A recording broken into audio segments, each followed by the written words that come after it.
All right, the scouts of the week offensively was the scout of the week was Brady Breeze. Defensively, defensively was Stephen Maines, and special teams was Jelante Walker. Apelu was a guy that you had mentioned before that he just kind of outworks a lot of people. What about his skill set, I guess, has evolved, and it seemed like he was in there quite a bit, made a lot of plays. Yeah, I think the two things he has going for him is just his heart, just his desire, as far as a guy that's probably probably a little undersized compared to a lot of other people, but just he's a relentless kid to the ball. Had a couple times where we need to finish tackles, and he kind of gets a little out of his biggest strength is also probably his biggest weakness at times in terms of trying to do too much or overshoot things. But he did a lot more good than bad, for sure. Justin Herbert's 6 touchdowns is pretty exciting, but do you feel like, not in a negative way, but he could have done even more, if he hit a couple more passes, and that's maybe what makes his potential so good and so high, is because he played a good game, but almost could have had even a better game? Definitely, and he had a couple kind of head knockers as far as when he'll watch it on film and number one's wide open moments where he's kind of hoping that number 3 or 4 is going to be the guy that comes free, and something that he'll correct immediately. But yeah, his future is very, very bright. What was it about Tony Brooks James' skill set to get him more carries compared to Royce Freeman that you wanted to go with Tony Brooks James over Royce? Well, he's been, all those guys have been very limited in practice over the past couple of weeks. All the tailbacks. Tony has been the guy that has just refused to come out, and you saw the kickoff return where we're yelling at him about his ball security, and at that point he can't really feel his left arm. That kind of a moment where just again a great teammate, a guy that refuses to come out. Not that those other guys aren't, don't get me wrong, but he's been very productive. There were also some things probably by also every back where could have been more, just of Preston there fitting the run scheme better. That again is very correctable. Seemed like Ugo was in quite a bit more and for airing on in the second half. Was that health or was that performance related? Well, we the good news, bad news of those type of situations. We had 101 mental errors in our previous game, and we had 31 in the last game. Unfortunately, 5 of those resulted in scoring plays. So when 5 guys have 1 mental error out of whatever that is, 55, right? Pretty good math. That hurts you. And there were some coverage things in there that we had called perfectly. And again, it's not one guy that we're singling out as being that one guy, but certainly was a big time a big time problem in 3 of those plays.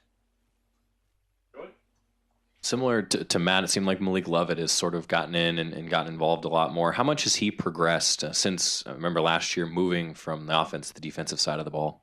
Yeah, he's gone through that progression kind of as a guy goes to the other side, whether it's a defensive player coming to the offense goes to defense. Usually initially they're really good. They're playing freely. They're just doing what they've kind of always done, be athletic, and that's where you try to keep them and then add to their repertoire.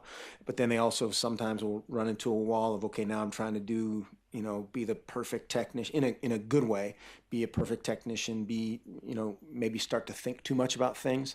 And so I think he went through that, and he's starting to play faster, and just has to do with confidence and experience. Chris? After getting a chance to watch film, you had some big touchdown runs called back, but didn't necessarily have your best rushing day on offense. How would you assess the performance of the offensive line? Okay, a few of those issues were certainly technique related. Had one of those penalties that is a tough one.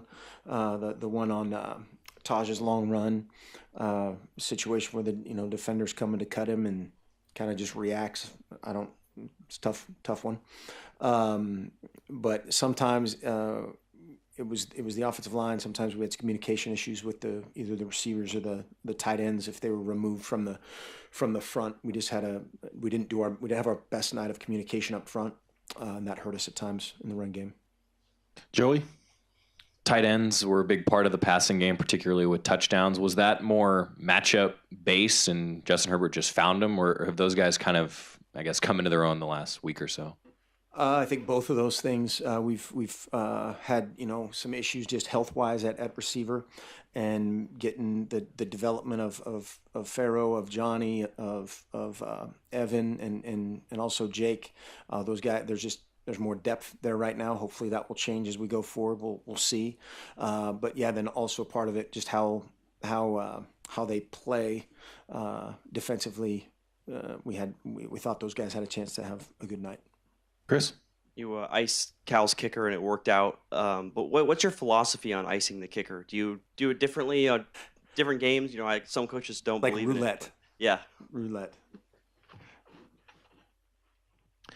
Andrew, you have anything? Yeah, the last couple of years, Mark, you've had the kind of luxury to play a lot of veteran quarterbacks, and even this year at Dakota, those guys obviously know how to learn from the struggles. With a guy like Justin, this is obviously his only second career start. How has he been bouncing back Saturday and Sunday from, again, a promising game, but the interception at the end? How have you seen him process the last couple of days? Well, I think the biggest thing with Justin is he's kind of, again, maybe his biggest strength and his biggest weakness is he's extremely hard on himself. He's a very competitive, highly competitive guy, and an extreme perfectionist, which is great, but it can also be a liability at some points. And so that's where you just have to keep talking to him, and the team is couldn't be more behind him, in terms of their support for him and how hard he takes it and took it, but at the same time you've got to flush that and attack the next play with a great frame of mind, and he will. I'm very excited again about his short-term and long-term development. When you look at that last play that the interception ended, were you happy with his decision on just poor execution of just where he threw the ball? But was that the right place to go? What was your impression of the review of that? Well, yeah, that was one of those things. We kind of had a couple similar schemes that were big plays earlier in the game. Charles' touchdown, Jalen's touchdown, and then another big play were similar schematically. And so I think he kind of predetermined that he was going to go to that side. And, there was another route that was in the progression, and the first guy was open. So, that's one of those things where you're again kind of hoping for what's going to happen rather than attacking and reacting to what you see. And he'll, again, we'd run the same exact play over again, and I would trust him to execute it if we did it tomorrow. One more for me is just the last time you guys picked off a pass or recovered a fumble was the third quarter against Colorado. I'm sure if you knew how to force turnovers, you guys would already be doing that by now with the scheme and the talent development. But how concerning is that, and how can you guys turn that around? A combination of things, going back to one of the previous questions, just about we had a red zone cover call, knowing what route was coming, and if we execute that, Matt Preem would have caught the interception, and we know his skill level.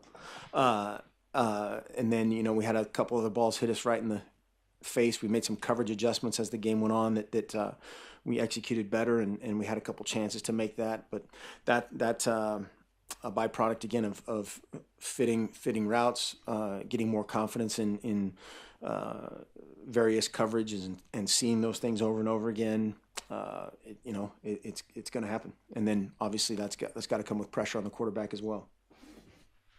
I have one pick six in my high school career. I believe it. Back to Justin, you kind of touched on it. Are you seeing on Tuesday? You said void of leadership, and you need some more guys to step up, or as coaches, you having to do that. Are you seeing maybe that this game reflect that for Justin as a rallying for this team around him of a base of a leader or something around those lines? Maybe. I think again he's like a lot of these guys, particularly a lot of the young guys on defense.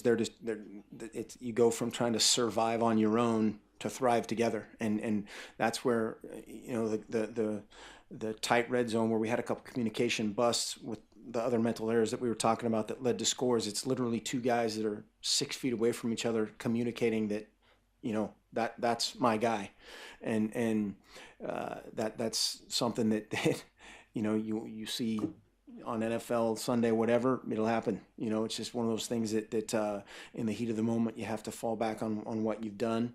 But as far as how he'll react and how we see him in the future and how his team will play for him, expect nothing but the best. Chris? Darren Carrington has 5 targets and 1 catch against Cal. Hasn't had a 100-yard game now in a while. Is there something with maybe improving the chemistry with Justin Herbert to get him going once again? Obviously, he threw 6 touchdown passes, but is there maybe an effort to get him going more downfield? Well, yeah, I mean, we hit him once and overthrow him once on one scheme where we thought we had a chance to get him the ball, and so there's sometimes the coverage dictates that you're somewhere else, but we're not scheming ways to not get him the ball. So, let's put it that way. Anything else?